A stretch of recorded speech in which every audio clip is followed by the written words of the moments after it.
What's going on, everybody? How y'all doing? We want to talk about gatekeeping, overcoming, and dealing with people that don't want to see you succeed, circumstances that aren't ideal. So let's get into it. We got a great quote today.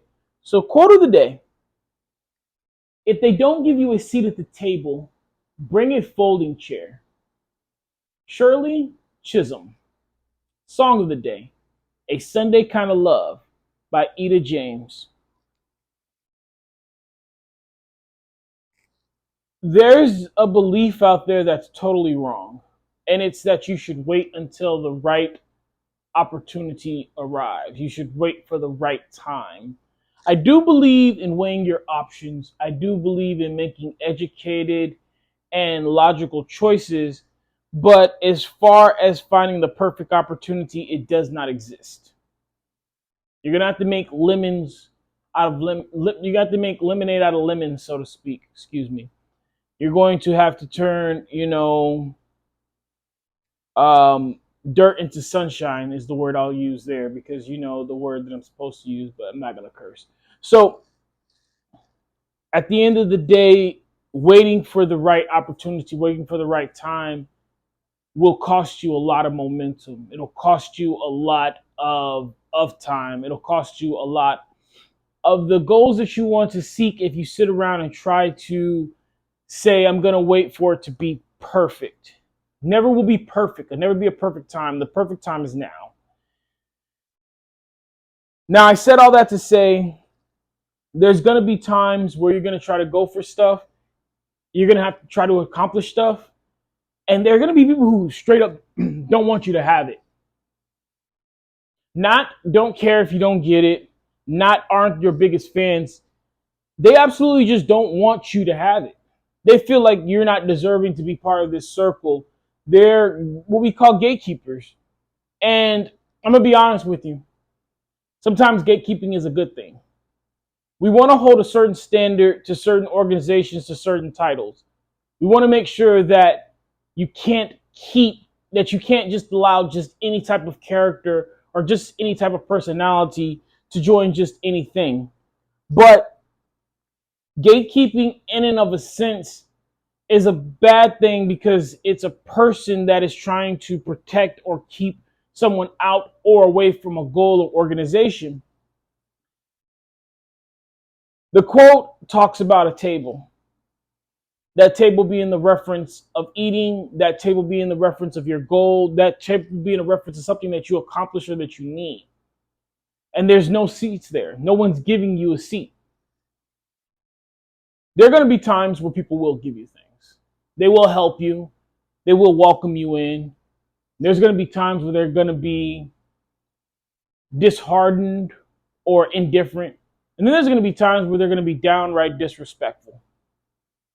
No matter what the circumstances is, whether they welcome you with open arms or whether they tell you you can't sit here, that's what you want.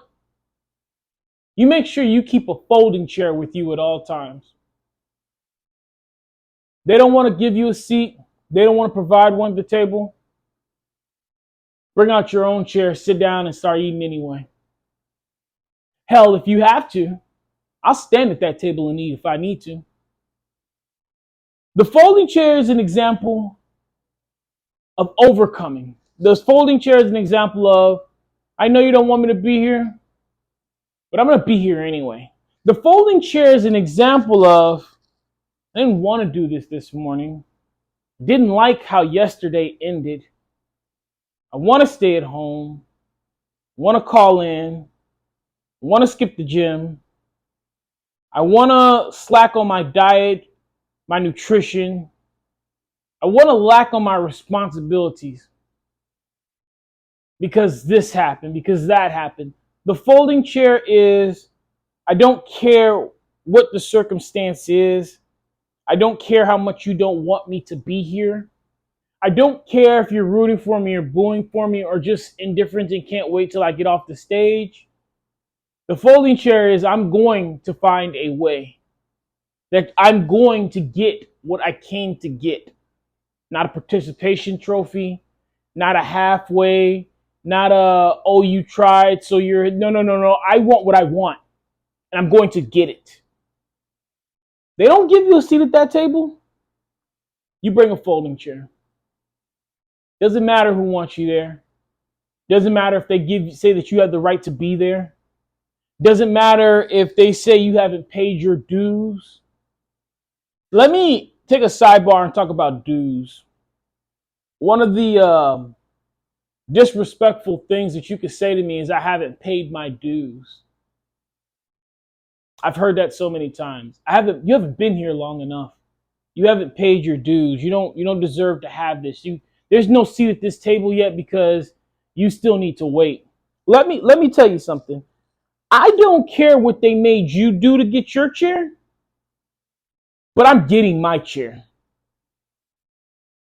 You're going to sit here and try to put me through some type of torture, some type of arduous or meaningless trial, some type of fraternization or hazing because you went through it, because they did it to you.